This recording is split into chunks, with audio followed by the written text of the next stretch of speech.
Então, boa tarde, dona Severina. Boa tarde. Nome completo da senhora Severina Freitas da Silva. Severina Freitas da Silva. Então, a gente está começando aqui a entrevista para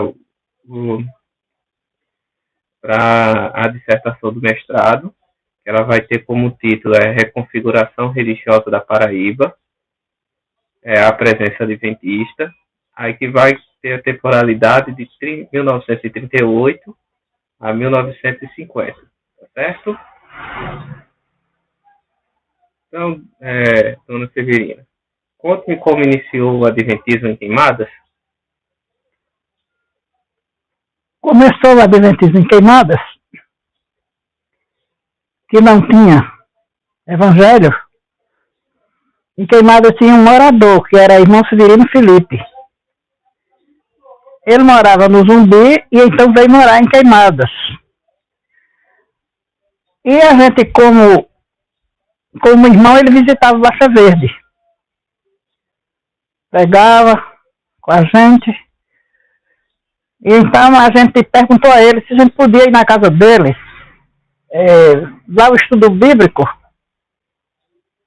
na casa dele, fazer estudo bíblico na casa dele. Ele disse que podia. Mas é o seguinte, Queimadas não tinha adventista, Queimadas não queria nada com o evangelho, não gostava dos adventistas, mas quando nós terminamos a escola sabatina em Baixa Verde, a gente almoçava e 1h da tarde, 2h, ia para Queimadas. Ia para casa do irmão Severino Felipe pregar.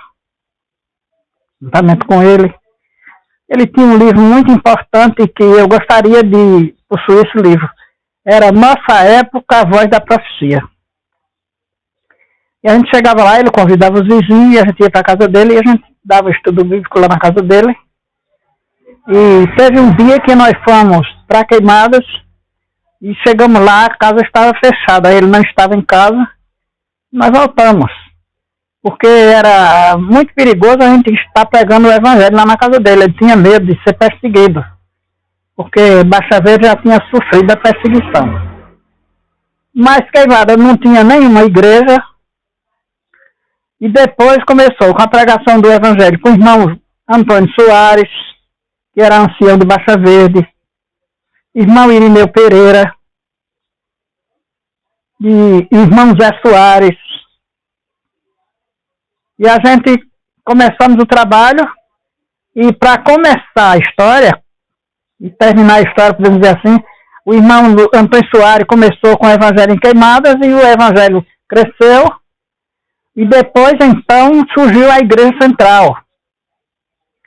Ele ganhou um terreno doado pelo prefeito Sebastião de Paula Rego, e até hoje a igreja está firme, a Central de Queimadas, e tem o filho dele que faz parte da igreja também de Queimadas, tem um neto dele que está no NASP estudando para pastor, e assim começou a história em Queimadas.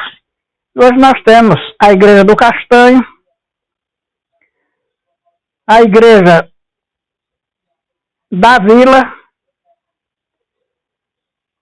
a Igreja de Buritiba e a Igreja de Cascunha Lima, e uma igreja que tem também, formada agora na Boca do Boi. Tudo isso iniciado da Igreja de Baixa Verde. Então nós temos privilégio de ter essas igrejas em Queimadas, filhas de Baixa Verde. Hoje vemos que Queimada cresceu nas igrejas, tem a Igreja Central muito bonita, tem a Igreja da Vila, Igreja Cascunha Lima e as demais igrejas, tudo bonita, e a gente não tinha uma igreja, um santuário bonito ainda, porque não tinha chegado o tempo, mas agora chegou o tempo e nós temos um santuário, e agradecemos a Deus por isso. E hoje temos o evangelho crescido em Queimadas e Baixa Verde, através de muita dificuldade, muitas provações, muitas coisas que aconteceram, mas nós estamos firmes nas promessas de Jesus. Esperamos ver Jesus voltar e não desanimar com esse evangelho. Temos muitos pioneiros que já dormiram no Senhor, os mais antigos, Mas aqui estamos como pioneira da igreja, firme, pelos olhos da fé. E aguardamos a volta de Jesus com muita esperança de morar no céu com ele. E todos os irmãos que fazem parte dessa dominação da Igreja Adventista, eles possam ter o privilégio de morar no céu com Jesus. E ter parte na primeira ressurreição, e aqueles que estiverem vivos serão levados para o céu juntamente com Jesus. Em 1940, Jerônimo Garcia escreveu na Revista Adventista que a Igreja Adventista estava situada no sítio Baixa Verde. A quem pertencia esse sítio? Esse sítio, eu quero dizer assim, o sítio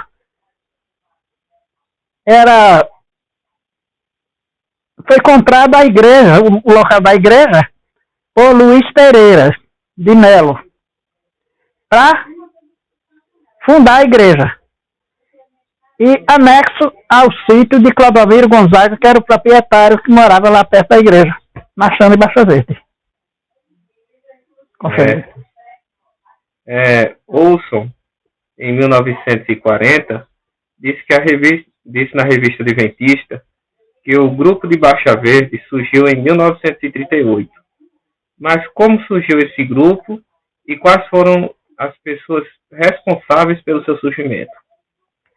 Olha, é o seguinte, na minha concepção, a igreja foi fundada em 1937 e surgiu esse grupo, a pessoa principal foi o irmão Antônio Bezerra. Ele se converteu lá na Serra da Laranjeira e conquistou as demais pessoas. Manuel Soares com a família, Sindolfo Barbosa com a família, Luiz Pereira com a família, Manuel do Nascimento com a família, Irineu Pereira com a família, e assim por diante foi o pessoal se convertendo, porque ele era muito missionário, e ele tinha aquele jeito de pregar o evangelho, ele nasceu para isso mesmo. E ele começou pregando o evangelho na Serra da Laranjeira, primeiramente com a família dele, converteu toda a família. E hoje nós temos ainda a irmã Oséia, como representante da família, tem a irmã Raquel, que é uma pessoa importante lá na Serra da Laranjeira. E nós não podemos esquecer essa história, porque foram eles os pioneiros lá na Serra da Laranjeira e de Baixa Verde. E começou a pregar o evangelho. O irmão Antônio Bezerra era um homem missionário. Ele tinha aquele dom de pregar, ele tocava nas pessoas, ele recebeu o evangelho, recebeu o Espírito Santo, que ele pregava e as pessoas aceitavam o evangelho. E não era como hoje, que nós temos estudos bíblicos, temos coisas legais, especiais, testemunho do Espírito de profecia, tem muita coisa, a gente prega e o povo não aceita. Mas naquela época, Antônio Bezerra pregava e o povo ouvia e aceitava, né? Eu lembro do hino que ele cantava, o Rei de Salém, e ficou na minha memória. E certa vez ele veio pregar em Baixa Verde, foi ele que foi fundador das igrejas, e chegou na Baixa Verde, tinha 5 pessoas na escola sabatina, da qual eu era secretária da escola sabatina nessa época, e eu falei para ele que era pena ele vir pregar de tão longe e encontrar tão pouca gente na igreja. Ele disse para mim, olha, irmã Severina, quantidade não é importante, importante é a qualidade. Contanto que tem aqui 5 pessoas convertidas, Deus não está preocupado com quantidade. Então isso foi a resposta de Antônio Bezerra para mim. E eu ouvi, esse foi o último sermão dele que eu ouvi. Aí considero ele como pioneiro da obra Serra de Laranjeira e Baixa Verde. Como também os demais, como o irmão Irineu Pereira, e os que já se foram, da família Pereira, e muitos outros que receberam esse privilégio de ser adventista, conquistado pelo irmão Antônio Bezerra, da Serra da Laranjeira. A senhora falou sobre Luiz Pereira. A senhora pode falar um pouco mais sobre ele? Como ele se converteu, como é que ele atuava na igreja logo de princípio? Ele se converteu através de Antônio Bezerra e Sindolfo Barbosa. Sindolfo era primo dele. E quando ouviu falar que o irmão Antônio Bezerra estava pregando essa mensagem, eles foram para a Serra da Laranjeira, lá eles ouviram o evangelho, e então o irmão Antônio Bezerra descia da serra e vinha pregar em Baixa Verde. E assim ele conquistou esse grupo e conquistou Luiz Pereira. Ele era um homem fazendeiro, ele era rico, a esposa dele muito cristã, chamava-se Josefa Pereira, muito missionária. E por aí começou a história da igreja e ele doou o terreno para a igreja e o terreno está lá. E agora houve a reforma da nova igreja, o novo santuário. Nós temos um santuário decente para louvar e agradecer o nome de Jesus. E continua a história do irmão Antônio Bezerra, porque ele tem a família dele, e eu considero a família dele, considero o Ralph, a Marta Moura, irmã Oséias, irmã Creuza, família Bezerra. Considero a família dele demais. Amo eles todinho. O irmão Bal, a filha dele, o irmão Raimundo, a família Bezerra. Eu considero a família Bezerra por cima de tudo, porque eu considero que hoje eu sou adventista e agradeço a Deus e a mensagem que ele trouxe para Baixa Verde, e eu sou uma das participantes. Tá ok? Ok. Assim, em 1925, Isaías Barbosa de Andrade, e também a senhora agora também falou sobre Sindolfo Barbosa e Antônio Bezerra. Então, Antônio Barbosa, falou que isso foi importante para o desenvolvimento do adventismo na região. A senhora pode contar um pouco sobre os dois? Eu conto sobre os dois, porque o irmão Antônio Bezerra tinha uma família bastante grande, né?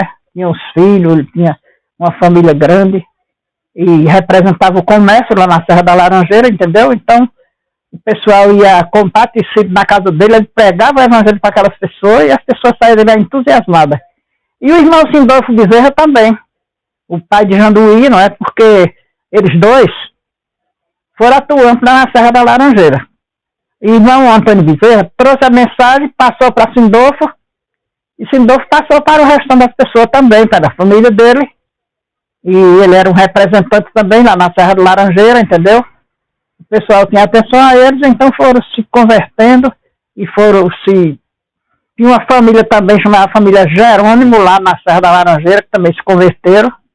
Eu sei que juntou esse grupo e hoje nós temos igreja em Queimadas, Serra da Laranjeira, Zumbi e Casco Minha Lima, Igreja Central, que eu já falei, mas quero repetir novamente.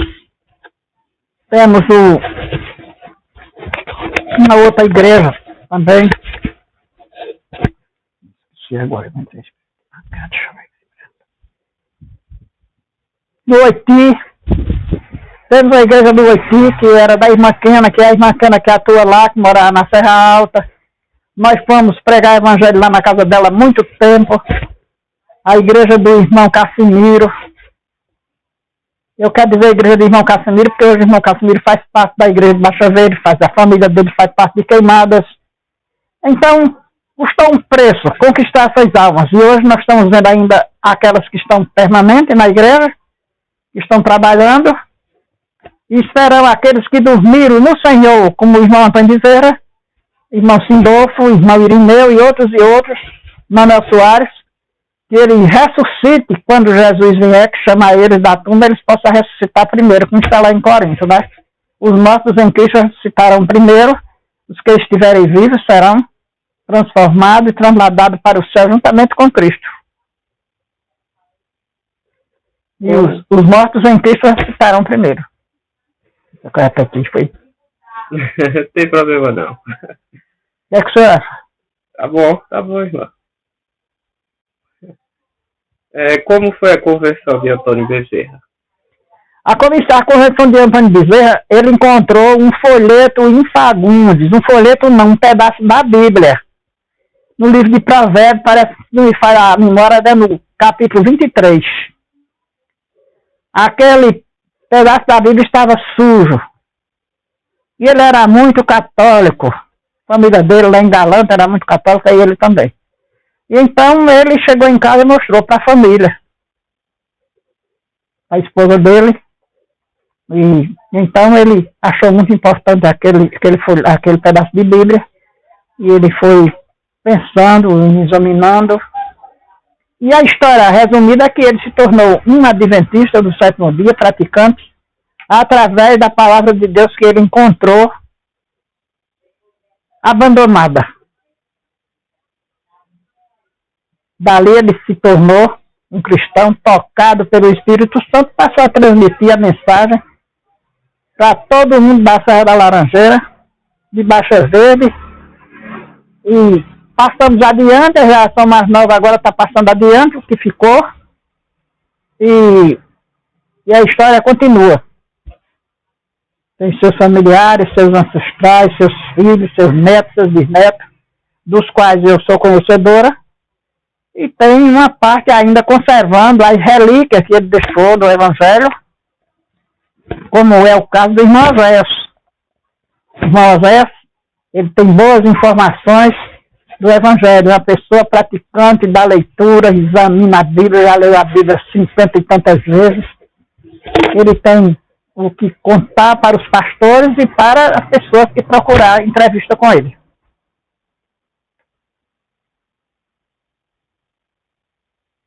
Na primeira metade do século XX, os capuchinhos peregrinaram pelo Nordeste com as Santas Missões. Dentre eles estava Frei Damião, que buscava fortalecer o catolicismo no Nordeste.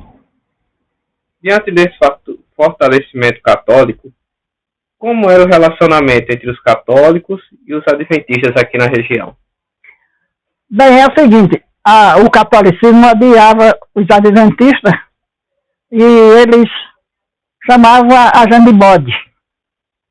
Os bodes da Baixa Verde. E começou com esse problema de chamar bode. E no dia 24 de fevereiro de 1940, eles procuraram terrorizar a igreja. Porque foi um terror. Foi um bocado de terroristas que vieram destruir a palavra de Deus, mas não conseguiram. A palavra de Deus continua firme. Jesus disse, no mundo tereis aflição, mas tede bom ânimo, porque eu venci o mundo. E o servo de Deus que não for provado, ele não vai morar no céu com Jesus. Importante a gente conservar a nossa fé. Ter a certeza de fatos que não vimos e esperamos ver. E o Espírito Santo nos mostrou até hoje, nós estamos firmes nas promessas de Jesus, e com essa certeza que nós temos, que o diabo vai trabalhar até o fim pela obra para destruir, mas ele não tem força, porque o poder vem do céu, através da oração. A oração é a certeza que nós temos, a nossa comunicação com Deus, que vai direta, nós falamos com Deus todo dia e vamos orar sem cessar. Porque a oração é a chave que abre o celeiro do céu. E nós temos fé em Deus, que vamos vencer, porque Jesus venceu no deserto, quando Jesus estava com fome, com sede, e 40 dias de fome e sede, o diabo veio tentar Jesus e ele disse, está escrito, nem só de pão viverá o homem, mas de toda palavra que sai da boca de Deus. Então Jesus venceu o inimigo, ele é vencedor e está nos céus, mas esperamos também vencer, porque o diabo trabalha para destruir a família, destruir os irmãos, mas diz que aquele que permanecer até o fim será salvo. Como está em Apocalipse, não é? Nós sabemos que os 144 mil estão lá, mas ao redor do trono tem uma multidão vestida de vestiduras brancas com palma nas mãos. E nós temos uma esperança que o mundo vai salvar muita gente. muitas pessoas vão se salvar. Nós somos porta-voz da palavra de Deus. Nós somos lembrados do que Paulo passou. Paulo se converteu e ele está servindo de testemunha para nós, como diz lá em Filipenses capítulo 4, verso 13, diz assim, tudo posso naquele que me fortalece. E dizer como Paulo, combati o bom combate, acabei a carreira, guardei a fé. E morrer para o mundo é viver para Cristo. Então nós não temos por que temer. Os tímidos não vão entrar no reino dos céus. Temos que orar e jejuar sem cessar para não sermos arrebatados pelo inimigo. Que Deus abençoe a todos os irmãos da face da terra, que seja vencedor e não seja vencido.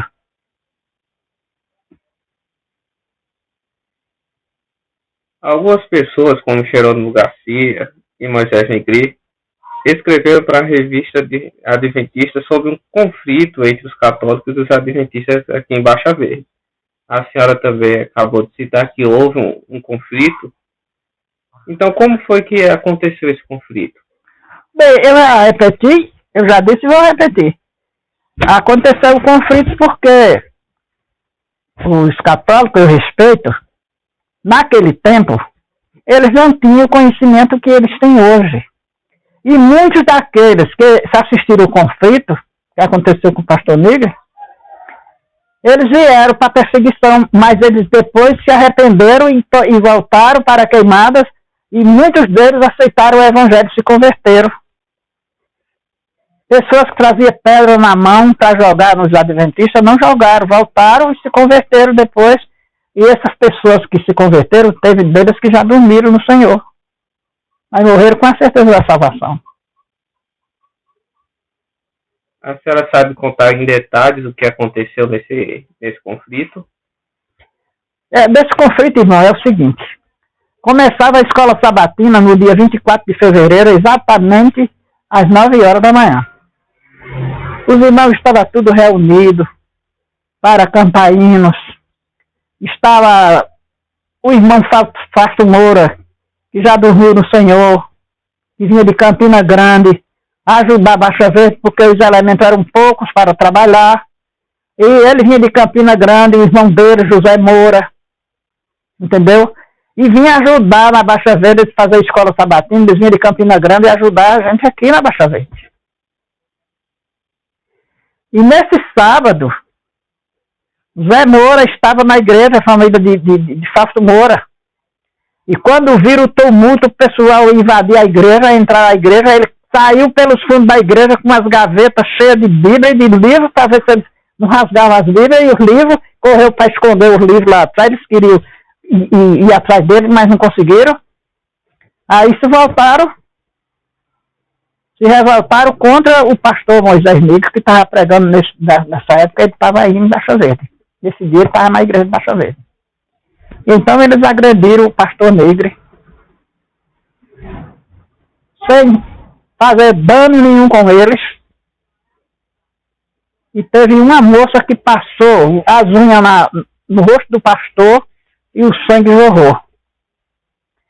E nesse intervalo, pessoal que não eram adventistas se revoltaram com aquilo. Aí partiram para cima deles. Tinha até pessoas armadas com revólver, com faca, com tudo. E não eram adventistas, sentiram tomaram as dor para eles e correram para cima deles, e eles correram e foram embora.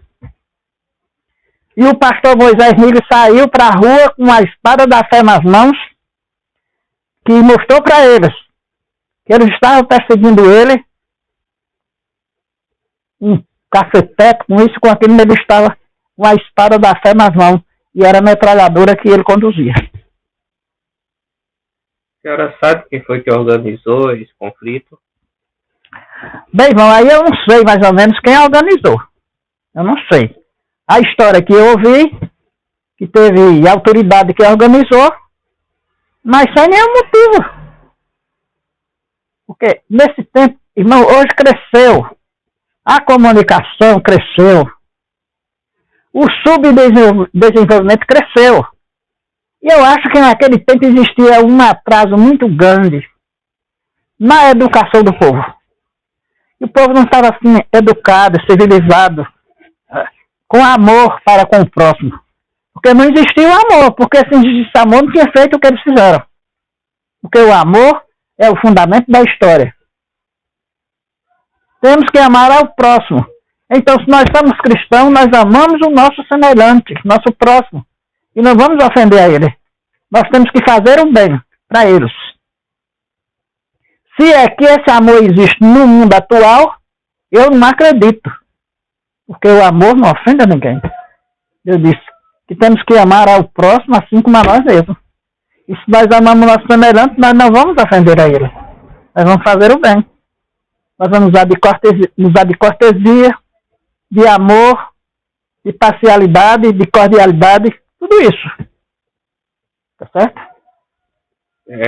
Em 1940, o pastor Garcia falou que uma das pessoas que organizou esse conflito foi o padre Oscar.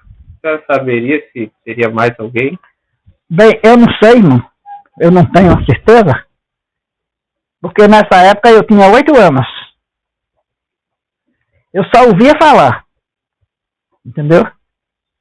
Mas eu não posso afirmar quem foi, porque eu não tenho certeza, eu não vi. Eu era muito nova, eu era criança, eu não sabia de nada, né? Só que eu assisti o primeiro batismo da igreja de Baixa Verde, em 1937. Vi o batismo muito bonito, e o pastor Moisés Nigre estava presente, e outros personagens, pastor Castelano, viu? O pastor Jerônimo Garcia, pastor Garcia. E eu lembro do primeiro batismo de Baixa Verde. Eu tinha 8 anos que eu vi esse batismo. Então eu não tenho por que dizer. Um pessoal que trabalha para guarda dos mandamentos. São adventistas do 7º dia. Porque Deus criou o mundo em 6 dias. E o 7º dia ele abençoou. O 7º dia, o dia abençoado, santificado, que Deus deixou para toda nação guardar. Ele disse, lembra-te do dia do sábado para santificar. Então, se a Bíblia está escrita que o sábado é o dia de guarda, eu queria que alguém viesse perguntar, me mostrar onde é que tem outro mandamento para ser guardado fora do sábado. Que eu queria pedir a ele para fazer justiça sobre a minha pessoa. Porque não tem outro dia. Deus criou o mundo em 6 dias, o 7º ele descansou, santificou e abençoou. Em nome de Jesus.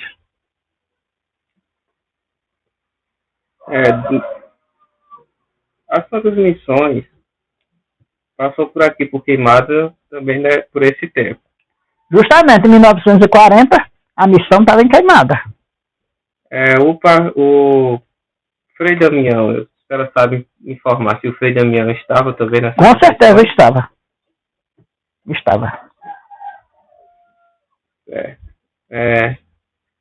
Em 1941, Nigre escreveu na revista Adventista que estava funcionando uma escola primária em Baixa Verde.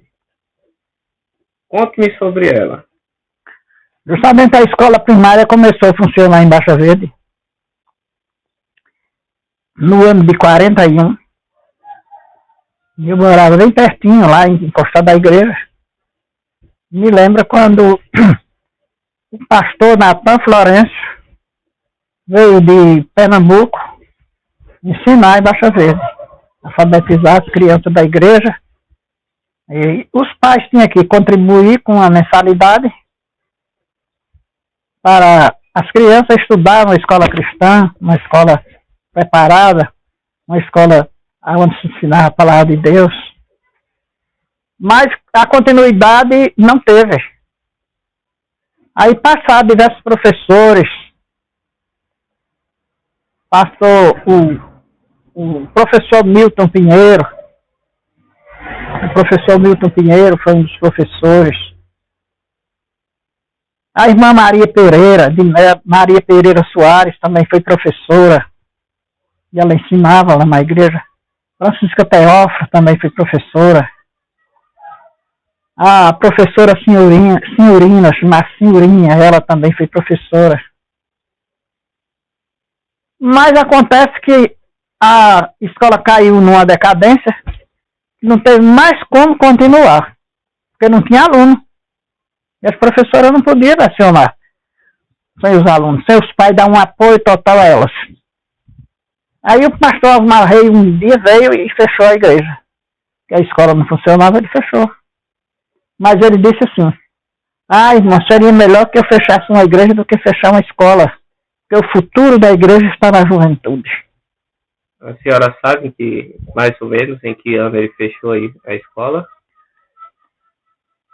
Irmão, eu não tenho lembrança de que ano ele fechou. Passo da memória. Foi na década de 40, 50? Não, foi mais ou menos assim na década de 50. Peraí, 50...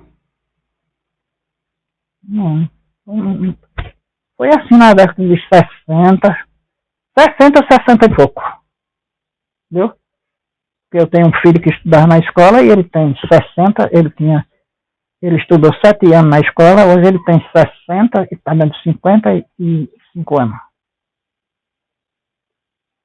Como é que funcionava a escola? Ela funcionava assim nos fundos da igreja. No fundo da igreja tinha um salãozinho, lá funcionava a escola. Filho dos adventistas, lá no fundo da igreja. Em que horário ela funcionava? Era de 8 horas às 11 horas. Acho que era assim que funcionava, de 7 horas às 11 horas do dia. Acho que era 4 horas por dia, né? Eu sei que funcionava, ele saía de casa de 7 horas, chegava 10, 11 horas do dia em casa. Ela funcionava só pela manhã? Funcionava pela manhã, era só pela manhã. Então à noite ela não funcionava, não é? À noite tinha escola também. Ela funcionava de noite. Os alunos estudavam de noite também. Estudava à noite. Nesse tempo era o pastor Milton Pinheiro. Pastor não, professor Milton Pinheiro. Ensinava de noite. Quem eram os alunos? Os alunos, irmãos, os alunos eram o povo da igreja mesmo. Os irmãos da igreja, as pessoas que trabalhavam de dia, não podiam estudar de dia, estudavam de noite. Era os alunos, tinha uma irmã chamada Severina Venâncio, estudava de noite. Eu lembro de um pouco de pessoa que estudava de noite, né? O pastor Milton Pinheiro. Tinha aula de dia e tinha aula de noite, né? De noite era o pastor Milton Pinheiro que ensinava. Tem as pessoas que eu mais ou menos já esqueci também o nome deles que estudavam. Era só membros da igreja que estudavam ou pessoas de fora da igreja também estudavam? Não, pessoas de fora também estudavam. Pessoas da roça, agricultor estudavam também. Como é que era mantida a escola? Era mantida assim, pelas pessoas que pagavam uma taxazinha, né? Não era muita coisa não. Pagavam uma taxa, que eles eram pobres, eles pagavam uma taxa pequena para estudar, para assinar o nome. Era só custeado pelos alunos ou vinha... Não, era custeada pelos alunos. Era pelos alunos. Agora, não era custeada pelos alunos. Era custeada pelos alunos. Não tinha... Não sei se a missão dava alguma contribuição, não. Eu não me lembro, não. A prefeitura ajudava com alguma coisa? Depois, no finalzinho do tempo, a prefeitura dava uma contribuição, uma contribuiçãozinha, chamava assim, parece que era uma contribuição muito pequena, pouca. E depois, aí a irmã Maria Pereira, que foi a última professora, ela passou para a prefeitura. Eu estava olhando o pessoal que buscava. Sim, olha, depois ela passou, quando a escola fechou, aí a irmã Maria Pereira fez o Logos, e passou a ser professora da prefeitura. A irmã Maria Pereira foi a última, depois ela passou a ser professora pela prefeitura, hoje ela é aposentada pela prefeitura, que ela ensinou. Mas começou assim, nesse negócio da escola adventista, mas o senhor sabe, os povos adventistas não queriam botar os filhos na escola. Não queria contribuir. Entendeu? Certo. Como eram realizados os trabalhos missionários? Os trabalhos missionários eram realizados assim, tinha o diretor missionário, se reunia assim pela tarde, a gente vinha para casa, almoçava, assim, a escola sabatina, depois voltava 1h da tarde, a gente ia para a igreja, aí distribuía os folhetos, né? Fazia distribuição de folheto, orava, e a gente saía no campo distribuindo folheto com o povo e dando estudo bíblico, porque eu mesmo fiz muito isso. Eu sei que visitar mesmo de casa em casa, eu visitei 60 famílias. Aí, 2h da tarde, eu tinha a terça-feira para fazer trabalho missionário. Eu visitava o povo, dava estudo bíblico, depois voltava lá novamente, e aí ensinava novamente. Terminei, depois não teve mais companhia para mim, nem teve como fazer mais, aí eu parei. Eu adorava trabalho missionário e comunicar com o povo, né? Ainda hoje faço, irmão, eu faço oração e tenho adoração pelo trabalho missionário, entendeu? Quando eu tinha pequeno grupo, meu pequeno grupo era um pequeno grupo animado, viu? Tinha muita gente no meu pequeno grupo. Batizou-se gente. Certo que se desviaram, mas eu não pude fazer nada, né? Mas eu ainda tenho um restante na igreja dos meus pequenos grupos. Então, firme. Eu fiz casamento de pessoas para se casar, para se batizar. Fiz 3 casamentos. Dizer que não podia se batizar porque não era casado, não podia fazer o casamento, eu ia fazer tudo, fazia o casamento deles. Fiz 3 casamentos. Viu? No pequeno grupo, quando eu estudava no pequeno grupo. Como a senhora se converteu? Me converti assim. Eu morava lá na Xã e o irmão Severino Venâncio, que morava perto da igreja, em frente à igreja. Eu e outra irmã Severina também, que mora no Rio, a gente saía escondido e ia estudar com ele. Lá dentro da casa dele, escondido, que ia para a casa dele, mas ele não sabia que ia estudar, não. Aí lá ele ensinava a gente o evangelho. Ensinava a Bíblia, e a gente saía para casa com medo para não apanhar, né? E por aí eu comecei.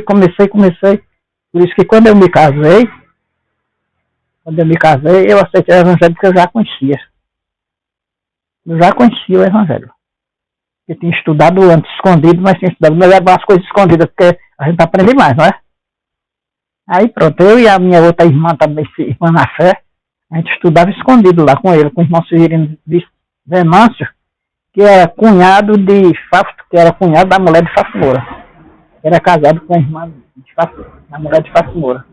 A mulher de Fácio Moura chamava-se Valdivina. E ela chamava Maria Barreto, chamava com ela Santa, a mulher de Severino Venâncio. E era ele que ensinava a gente o evangelho. E a gente aprendeu e ficou naquele momento, com medo de apanhar mesmo, mas nós nunca pegaram a gente estudando lá com ele, não. Eu estou irmã no Rio ali, que ajuda na obra de Baixa Verde, que é um talento para aquela obra de Baixa Verde, que ela ajudou muito na campanha da igreja, e ela permanece firme na fé, e ela vai vir assistir a inauguração da igreja, se Deus quiser. Se o senhor estiver aí, eu vou lhe apresentar para o senhor conhecer. Viu? Pastor Laércio já conhece a família que tem ajudado. Quais foram os principais acontecimentos relacionados à Igreja Adventista entre 1938 e 1950? Os dados, os acontecimentos foram estes. A revolta que o povo tinha dos cristãos, dos adventistas, que não foram se aproximando, pessoas que a gente pensava que não ia nunca se converteram, entendeu? Ainda hoje estão firmes na igreja, pessoa que tinha pavor à mensagem, viu? Não queria saber de jeito nenhum. Hoje tem pessoas que eram da igreja, que estão lá dentro. A esposa do irmão José Soares, que é um senhor da igreja, A esposa do irmão João Félix foi ele quem conquistou ela para Jesus. Estão permanecendo firme. E tem irmão Valdeir, que é dos Soares também, a esposa dele também se converteu. Estamos lá na igreja. É pouquinho, mas diz que o pouco com Deus é muito, muito, sem Deus é nada, né? Então, somos um remanescente, somos um restante. Então, esse remanescente tem que continuar firme. É como uma relíquia, mesmo.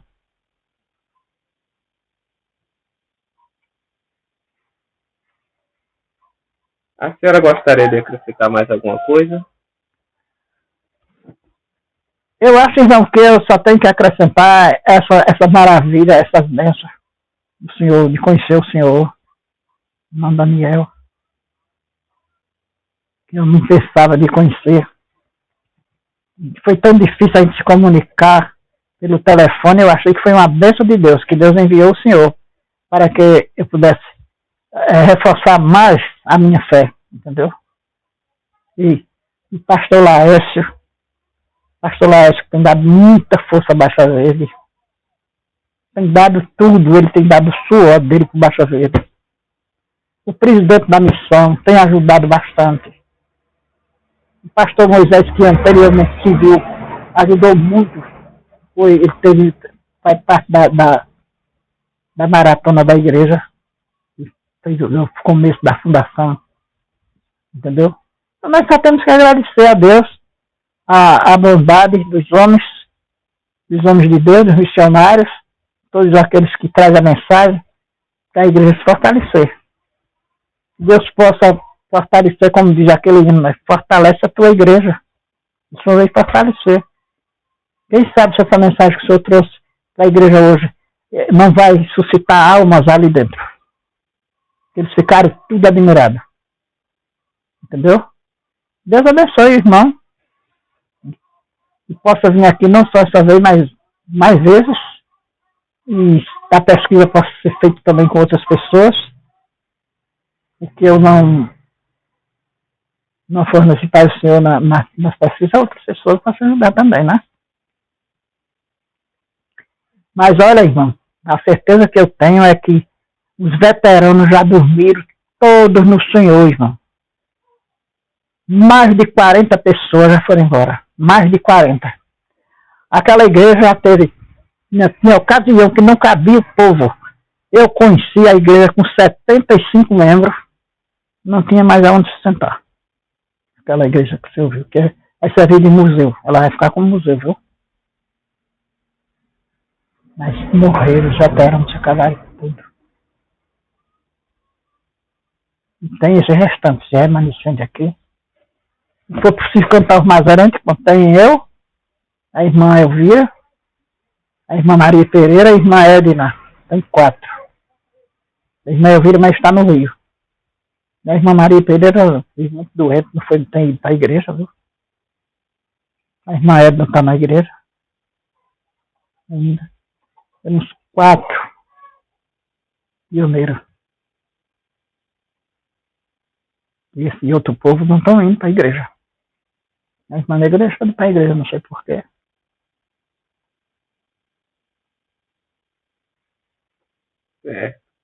Uma última pergunta. Onde foi realizado o primeiro batismo?